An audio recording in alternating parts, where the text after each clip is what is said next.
Hello and welcome to another episode in my Brittany's Beauty Experiments series. Today is a head-to-head battle between beef tallow on one half of my face and castor oil on the other. Now, in case you are not on the beef tallow train, this is the current viral craze in skincare right now. And then castor oil has been that girl. Castor oil has had its moment for the past several years, and I saw people using castor oil on their face to help with wrinkles, fine lines, skin tone, and texture. So I thought, let's put them side by side. I tested these for just about a month, a few days short of a month. I have no shame. There's no filter. I'm 39. I don't have any Botox or anything like that. So you can see real results on real skin, and stay tuned to the end and you will see the official before and afters and the final verdict. Do you want to be putting beef fat on your face, castor oil on your face, or none of the above? So first, let's discuss the viral star of the show, beef tallow. If you haven't seen it yet, you will see it soon. Beef tallow is beef fat, and what they do is they render down the beef fat and they remove any moisture or solids. Most of the time it is coming from grass-fed cows, obviously not a vegan or vegetarian ingredient, but it is all natural. Now, some of the claims here why it's supposed to be so amazing is that beef tallow has a similar fatty acid profile to our human skin sebum. So it is great for the skin barrier. It's rich not only in the fatty acids, but there's some antioxidants, there's vitamin E in here, and it's just supposed to be very gentle and soothing for the skin. I've seen conflicting reports and information as to whether this is comedogenic, meaning pore clogging. I also talked about this with my mom, who is a 30+ year esthetician. She was concerned about contamination. And then the other ingredient I decided to put on the other half of my face, castor oil. So castor oil is a vegetable-derived oil from this specific plant that I cannot pronounce. Known scientifically as Ricinus communis. Now, like beef tallow, castor oil is rich in fatty acids to help with the skin barrier. There's antioxidants in here that can help fight free radical damage. We have anti-inflammatories and antibacterials. Now, here's some of the tea, some of the controversy. So a lot of people say that why castor oil is so amazing is that it can penetrate really deeply into the skin.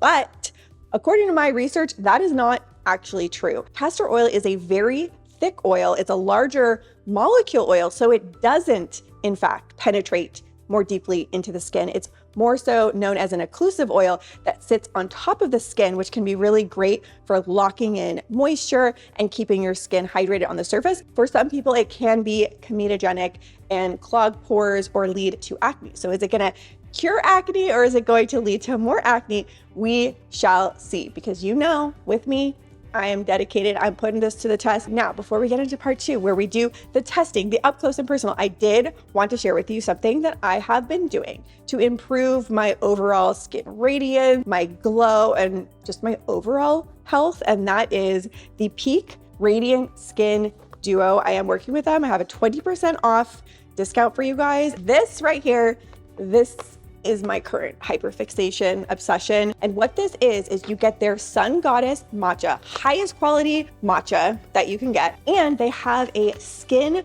radiance electrolyte drink. It's called BT Fountain, has hyaluronic acid, ceramides. It tastes amazing. And their matcha really is the best. That's why it's called Peak, because it's like the peak best that you can get. It's grown and shaded 35% longer to get even more benefits. It's quadruple toxin screen. Like, it's truly the best. Matcha is so amazing because it's like green tea on steroids, because you are consuming the entire plant. It has L-theanine, which is nature's calm. It has the chlorophyll in here, so that's detoxifying. And then it has the EG/CG antioxidants that help support collagen production and fighting free radical damage. So really great for the skin. So I almost think of this as like drinkable skincare. And then to go with this, they have their BT Fountain. So this is not just your regular electrolyte powder. It has silica, hyaluronic acid, and ceramides in here. So you're drinking in those good ingredients and you're getting that hydration from the inside out. They actually did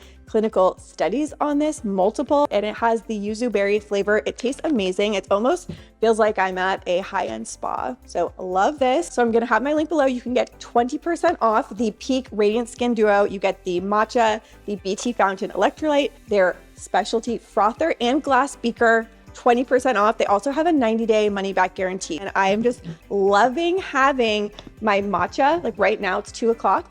No more mid-afternoon slump. I don't get jittery. I don't get that crash. And I also want to say, I am purchasing one of these for my mom for a Mother's Day gift. Like Mother's Day is coming up. I feel like this would make such a great gift. Okay, now for part 2, let's get into the down and dirty testing of the beef tallow and the castor oil. Okay, let's start by looking at the befores. This was February 17th, 2025. You can see I have large pores, I have fine lines and wrinkles, I have texture, I have uneven skin tone. I'm 39, no Botox. This is what real skin looks like. Now, just out of curiosity, I have this little gadget to see my skin elasticity, moisture, and oil content, and it wasn't looking great. I wanted to see how much the tallow and the castor oil would improve this.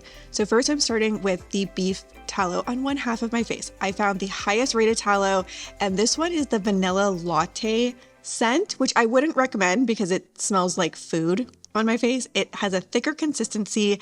This is designed for the face specifically, but it's greasy, okay? I mean, it is lard. So put on my face, it is thick, it's a bit greasy, but hydrating. And then on the other side of my face, castor oil. You want cold pressed castor oil, and this is thick too. If you've ever used castor oil, she's thick, okay?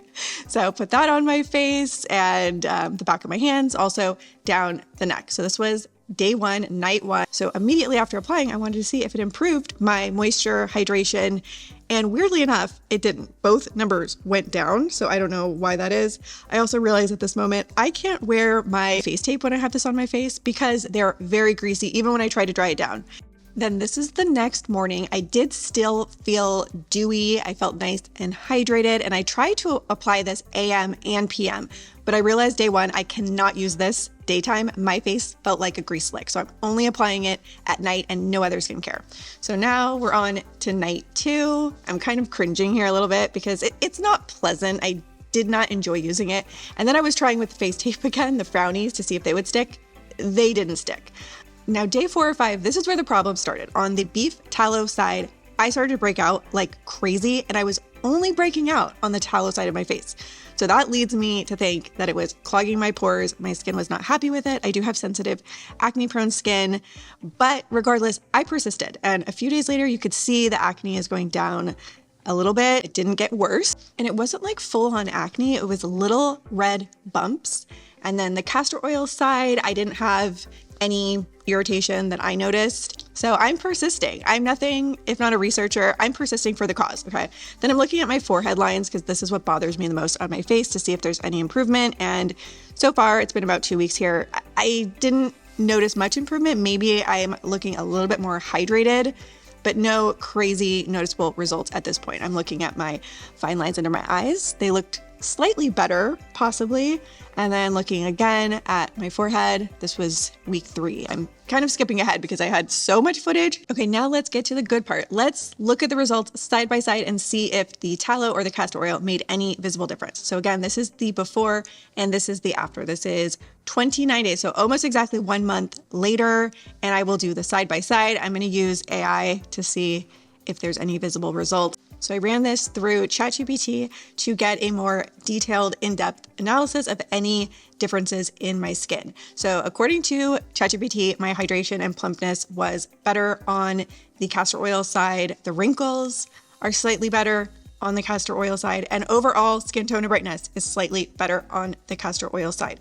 Neither of them was that dramatic, according to this analysis, but overall castor oil does have more of a hydrating and plumping effect. Here's that before and after, up close and personal if you want to take more of a look for yourself. But I also did want to do that final hydration test using my little gadget. I don't know how accurate this gadget is, but nonetheless, it's fun. And according to this, my levels went up slightly, but nothing crazy. So now let's talk about final verdict. After a lot of time and thought and looking at this footage and going through the process over this past month, I'm officially here to say, in my opinion, neither one of these really wowed me or did much that I was super impressed by. So I would say I'm just not personally excited by it. So this for me was a no. And then the castor oil, maybe if I blended it with other carrier oils or just under the eyes, it was good, but I wanted you to be great. So for skincare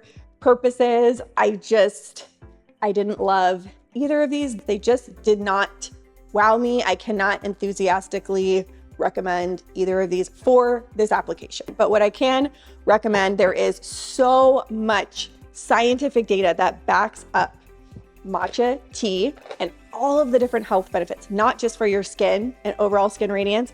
And Peak did their own clinical studies on their BT Fountain Beauty Electrolyte drink. I am loving these. You can get the Radiant Skin Duo for 20% off. So I will have that link down below. Watch next my other two beauty experiments. One of them I did face taping for a month. And then the other one, I tried the world's most expensive skincare on only one half of my face for a month. So I will have those videos linked down below. Check those out next. Thank you so much for watching, and I will see you soon with a new video.